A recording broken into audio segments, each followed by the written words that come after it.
everyone, and welcome to the Something in Mimosas podcast, a show where we share powerful life lessons, a few laughs, and empower women while sipping on mimosas. Now, grab some orange juice and champagne and welcome your host, Gail Dudley.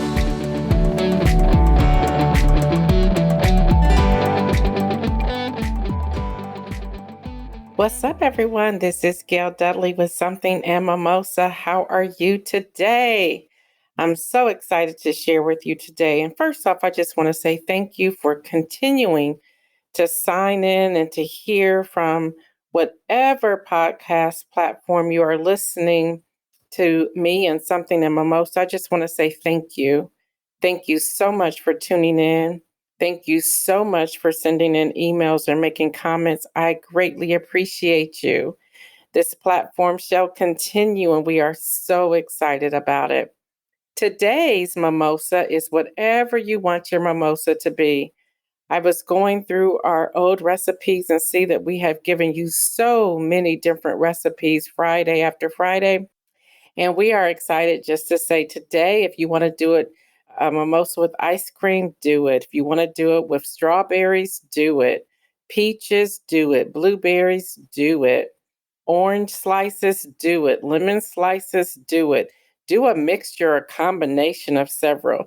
They're just so refreshing. And this is really the season to have some sort of fruit or ice cream or sorbet mimosa. And I hope you're really excited about it.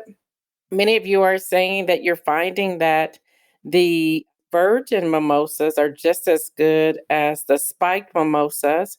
And I'm here to say you're absolutely correct. There was a lady who wrote in to say, thank you so much for always giving us the virgin recipe. And I want to say to you, you are so welcome. And thank you so much for writing in to even say anything. I greatly appreciate you. This month tend to have been a month of advocacy. So I want to continue with that theme for the month of April as we end on this day, April the 30th. Of course, this broadcast will be out here on podcast land forevermore. And so today I just want to talk about advocacy and specifically civic engagement. There's so much going on. There's so much going on. As you heard from Latrice Jones in the previous podcast talking about autism, you heard from my son, Alexander Roseboro Dudley, talking about the movie I Care a Lot. You heard me talk about soul care, everything going on with the verdict of George Floyd, of his murder. And now the past week, we have Micaiah, and that's the 16-year-old girl who was a part of the foster system who was shot and killed by police. And I just want to talk for a moment about civic engagement. I want to call this advocacy. Many people are asking the question, how do I become an advocate? How do I practice self-care? How do I get in touch with self-care? There's a lot of questions, and I'm here to answer as many questions as I possibly can and intertwine this with soul care. So let's just get started with the definition for civic engagement. What is it? Civic engagement is understanding and utilizing the dynamics of power, negotiation, networking, organizing, and empathy to achieve objectives while making an impact. That's what civic engagement is. I'll read that again because I'm reading directly from my notes. And I actually teach a class on this. So again, civic engagement is understanding and utilizing the dynamics of power, negotiations, networking, organizing, and empathy to achieve objectives while making an impact. Okay, civic engagement is also building partnerships and alliances to help achieve objectives. There's so much of this you can do on your own, but I'm here to beg you when we're talking about self-care and we're talking about soul care, it's best to do it with someone else. It is best to do it with someone else. So I'm going to just give you a few things for you to think about. So this is kind of like a working podcast today, but my prayer is that it's going to be essential for you and something that you would consider implementing in your everyday life. So you may start off, well, how can I get involved in my community? Well, when you're looking for change, and I'm going to use the word political change because if you ask me, everything in life is political. Political change within your community. You have to determine what is your 3-minute pitch. What is your story? So let me start by asking you a question. What is the change that you seek within your community? And when I talk about communities, I'm talking about the school district that you're in. I'm talking about the neighborhood association that you're in, the homeowner association. If you have a YMCA or a YWCA in your area, parks and recreation center, if there's any homeless shelters, any human trafficking centers, where they're rescuing women and girls or boys and girls. I'm talking about if there's any transitional housing, anything like that, anything. The question is, what is the change you are going to make or you desire to make in the next 12 months? Yes, I'm going big picture first. So trust me, you probably want to grab some pen and paper or have the memo section in your cell phone open or your laptop open because this is going to be a working session. We're rounding this month out with how to do everything you've heard this month. Everything this month. The theme has been circled around advocacy, self care, and soul care. So, again, what is the change you're going to make in the next 12 months? This is within your community, or it may be within your city, within your neighborhood, within your state, whatever that is. What is the change you're going to make in 12 months? Then you want to look at in 2 years, what do you hope for it to be, even if you're not involved in 2 years and 4 years? So 12 months, 2 years, 4 years. Now that you've had that written down, back that up into what can I do in the next 30 days? And you determine that from by asking yourself the question, what am I passionate about when it comes to community? Am I passionate about pets? Am I passionate about the elderly? Am I passionate about children, education? Am I passionate about health? Am I passionate about cleanup? So a clean community? Am I passionate about foster care? Am I passionate about adopting a street or a school? Am I passionate about reading? Am I passionate about the library? Am I passionate about health? Do I want to do something with walking and wellness? Do I want to do yoga in the streets? What is it that I'm passionate about? Am I passionate about finances? Am I passionate about XYZ? Whatever that is, you have to determine what makes your heart sing. What are you passionate about? If you hear something on the news and you begin to cry, is that your passion? What are you passionate about? For example, for me, I'm very passionate about those who are food insecure. And I'm asking myself all the time, how can I help feed God's people? How can I help feed people who are on the street? How can I help feed children? Do you know the millions? We're talking more than 30 million children are currently hungry. And you can check out those statistics on feedamerica.org. With everything with the coronavirus, people are going hungry, especially children. Schools have been closed, or schools are on a hybrid. So just think about how many children are not eating that free lunch. So they're missing a meal. So I'm passionate about that. Many of you know that I host News in Motion Monday through Friday at 7:25 a.m. on both Facebook Live and YouTube Live. We call it the News in Motion family. And as a family, we were feeding people October, November, December, January, February, March, and we are still feeding people today because that's my passion. I'm passionate about that. Yes, I have other passions as well, but that's one of my passions. So, what are you passionate about? That's where you start. So, when you're looking at this political change in the community, what is your 3-minute pitch? How are you going to pitch this to someone? How are you going to get them on board? How are you going to raise money if that's what your goal is to raise money? What are you going to do? And hear me, GoFundMe is a great source to raise money, and I'm going to get to that in a moment, but that's not the only way. It's your story. And sometimes we find that our passion is wrapped around something that has happened in our life. And we find out that we are becoming very passionate about it. I'm passionate about my parents who owns their own home. And I'm passionate about them because there are people who are coming knocking on their door trying to get them to sell their home for a little of nothing. The people who knock on the door have no idea they have 5 strong adult children who's protecting them. So that's also a passion of mine. You heard my son talk about that based upon that movie, I Care a Lot. So I'm passionate about that, not just about my parents, but every elderly person that lives on their street where people are coming trying to say, hey, I offer you X amount of money, and it's nothing. That money could be gone in one day. So that's another passion of mine. So what are you passionate about? In your story needs to be inspiring. It needs to mean something. And when you're passionate about something, the story comes out loud and clear. And number 2, it needs to be clear, creating a clear picture of what you are doing and where you are going and how others may serve you and join in with you. So you want to paint a clear picture. You want to have facts as well. You want to have credibility. So you want to challenge the beliefs and shift the paradigm. Now, y'all hear me. Your story must be believable. So you need to have facts. You need to have pictures. You need to have an example or examples. And also you need to commit. You need to commit to the work that you're doing. You need to own it. And I pause right here just to say, think about the story that you want to tell.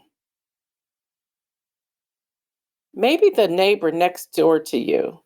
Maybe you live in a gated community and your neighbors next door to you may have lost everything after this past year of this pandemic. How are you going to help them where they still have respect and dignity for yourself? Do you have resources you could share with them? First of all, do you have a relationship with them? For many of us, we can start right there. We want to get involved in the community, but we do not even know who our neighbors are. If you're wanting to be an advocate and you want to really practice civic engagement, you have to know your neighbors, not their detailed business, but just something about who they are and how you can help. Do you know their names? Or do you just pull out your trash can once a week and throw your hand up in the air saying good morning or good afternoon? Do you know the children that live next door to you? Do you know them by name? So let's go to raising funds. For any time that you have a passion and you're advocate about something, you're engaging in civic engagement, there are times you will have to raise funds, whether you're raising funds for a 501c3 that you're leading, or you're raising funds that's helping out a PAC, or you're raising funds for the PTA or the PTO of the school, or you're raising funds to help your neighbor pay their mortgage or car payment, or raising funds to get food for those who are food insecure. You're raising funds for the parks and recreation, whatever that may be. There will come a time, not always, but many times, and more often than not, there will come a time where you want to raise funds. And so let's say you're raising funds for the community. How do you do this? Well, first of all, you start by building an advisory team because you really don't want to handle money by yourself. To build trust, to build relationships, you want to start by building an advisory team of 3 to 5 people. And sometimes it becomes so big, you want to think beyond that as well. So you want to build that team. And then you want to, number 2, write a case statement. This is your vision forward. What is the case? So the case could be, let's take, for example, you want to have more books for the school library, or you want to have books for a summer reading program in the park, whatever that is. You have to identify, well, how much do books cost? After, you also look at how many books can be donated. You still have a budget, you have a foundation that you want to work with. So you want to write a case statement around that. So a case statement would be something like, you want to purchase 1,000 books to help those who may not have a library at home or unable to get to a library. You want to give books to help fill a home with books, reading material. And then you have the case that, here's X amount of people who are in this below poverty or poverty and below level. And that's what you're raising these books for. So you want to have a case statement. This is a vision forward. So this is what's happening, but this is what we want to do. And then you want to begin to build a donors list. People who are giving. When I say donor, I'm not talking about millionaires necessarily. That's great if that's who you can tap into. But a donors list could be people who are saying, you know what, I can commit to $3 a month, or I can commit $25 to this project, or I can commit $1 a week. Whatever that is, you'd be amazed how many children will also be donors. So never leave them out. Then you want to do some business research, what to look for. You want to look for people to partner with. You want to understand the power of the dollar. You want to have an understanding of that.